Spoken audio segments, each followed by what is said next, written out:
جب بھی پاکستان میں جیسے شرمین عبید چنوئے ہیں، ڈاکٹر عبدالسلام ہیں، ان کو بھی کنٹروورشل بنایا گیا، شرمین کی جو ڈاکیومنٹری تھی اس کو بھی کنٹروورشل بنایا گیا، شرمین کی شخصیت کو کنٹروورشل بنایا گیا، اب ملالہ کے بارے میں بھی بہت منفی تاثرات بھی پاکستان میں دیکھنے کو سننے کو ملے مثبت کے ساتھ ساتھ. آپ کے خیال میں ایسا کیوں ہوتا ہے؟ جب بھی کوئی پاکستان سے اتنے بڑے سٹیج پر آتا ہے تو یہ کانسپریسی تھیوریز کہاں سے بیچ میں آ جاتی ہیں؟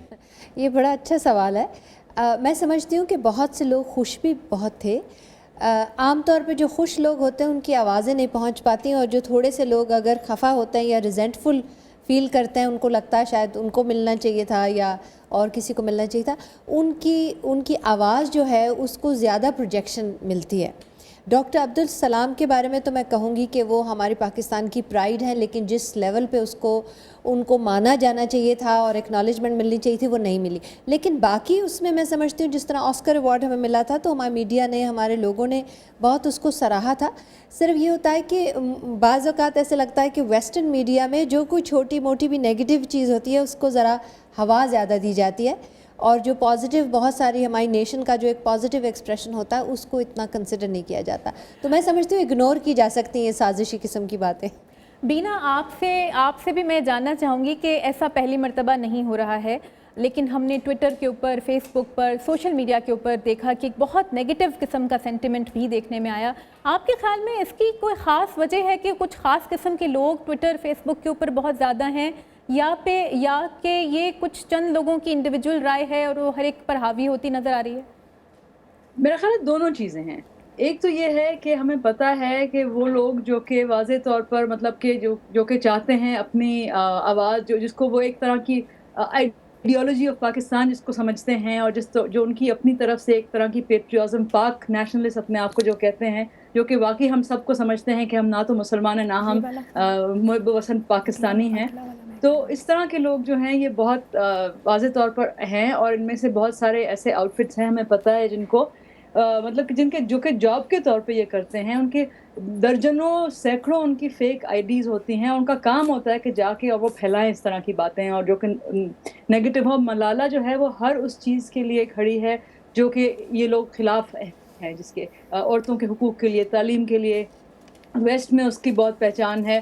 تو یہ اس طرح کے لوگ، ان کی بہت ایک نیرو سی سوچ ہے اور یہ اس کو نہیں برداشت کر سکتے. اور یہی لوگ ہیں جو کہ طالبان کو جسٹیفائی بھی کرتے ہیں، جو کہ انڈیا کے ساتھ دشمنی کے لیے بھی کرتے ہیں. تو ایک طرح سے تو یہ ہے کہ ایک باقاعدہ مہم ہے. اور جیسے ہم نے دیکھا فوراً ہی ملالہ کے اوپر جب اٹیک ہوا، اس کے فوراً ہی بعد جس طرح کی غلط خبریں اس کے بارے میں پھیلنی شروع ہوئیں کہ یہ تو اٹیک ہوا ہی نہیں تھا، اور یہ دیکھیے اس تصویر میں وہ بھاگی جا رہی ہے، اور وہ تو وغیرہ وغیرہ، وہ سب بکواس، جھوٹ جو ہے.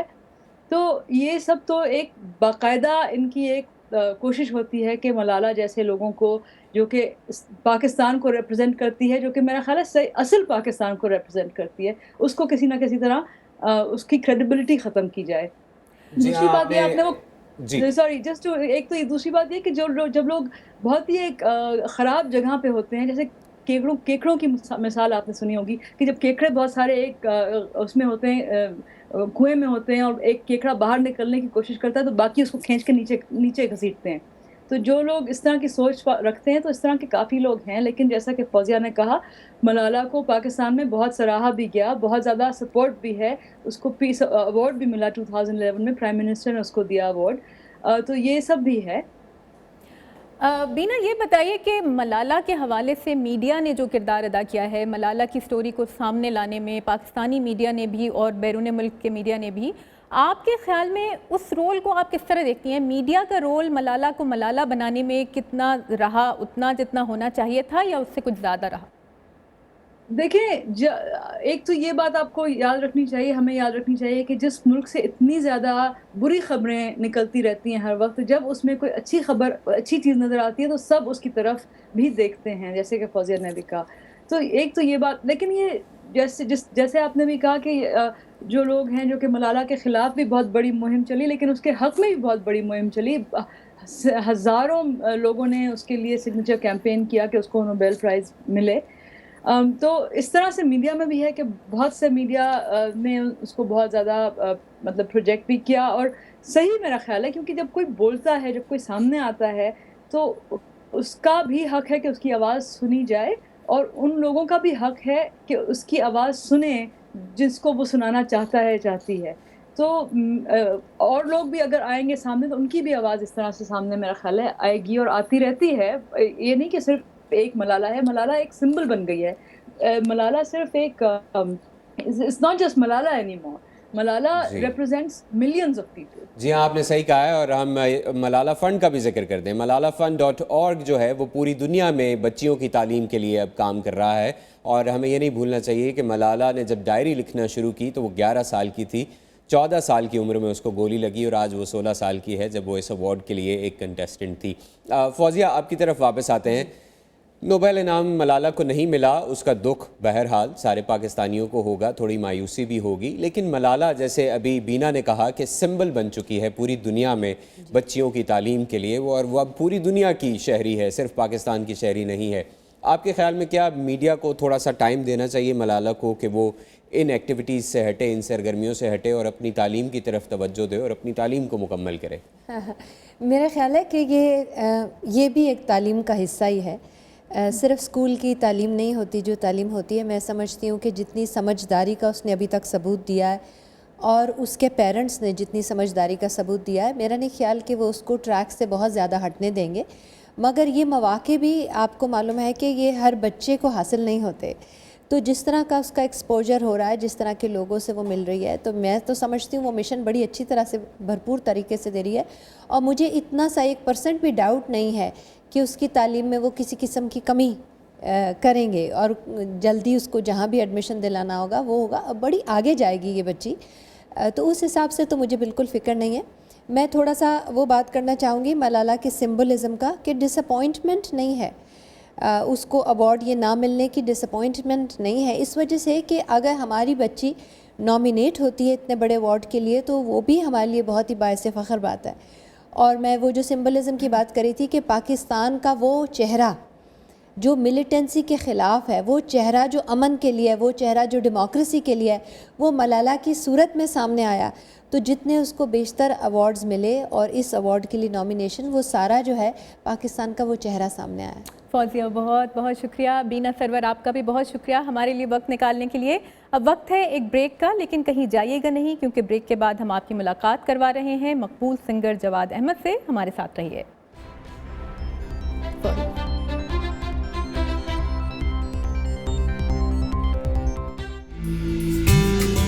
خبر جو آپ پر اثر انداز ہو سکتی, خبر جو آپ کے ماحول کو بدل دے, وہ خبر جو آپ کی دنیا کا نقشہ تبدیل کرنے والی, وہ خبر جانیے مجھ سے, عائشہ خالد سے.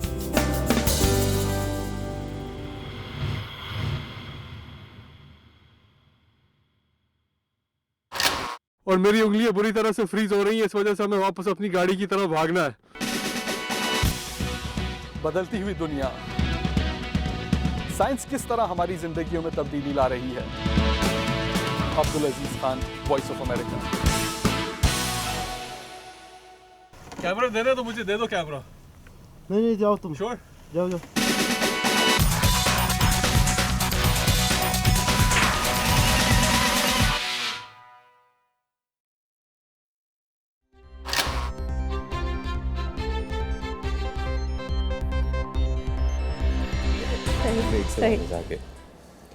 آپ دیکھ رہے ہیں انڈیپینڈنس ایونیو. Welcome back. اور ملالہ یوسفزئی کو نوبل انعام تو نہیں ملا, لیکن دنیا میں آج شاید ہی کوئی شخص ہوگا جو ملالہ کے نام سے واقف نہ ہو. پاکستان کو قائم ہوئے 66 برس ہو چکے ہیں. اس عرصے میں ملالہ کے علاوہ بھی کئی پاکستانیوں نے اپنے ملک کا نام روشن کرنے کی کوشش کی ہے. لیکن ایک قوم اور ملک کے طور پر پاکستان کی کارکردگی نے دنیا پر اپنا کیا اثر چھوڑا ہے, یہ جاننے کے لیے ہم نے بات کی ہے ترقی یافتہ اور ترقی پذیر ملکوں میں رہنے والے کچھ لوگوں سے. آئیے دیکھتے ہیں کہ انہوں نے پاکستان کے بارے میں اچھی یا بری کس رائے کا اظہار کیا.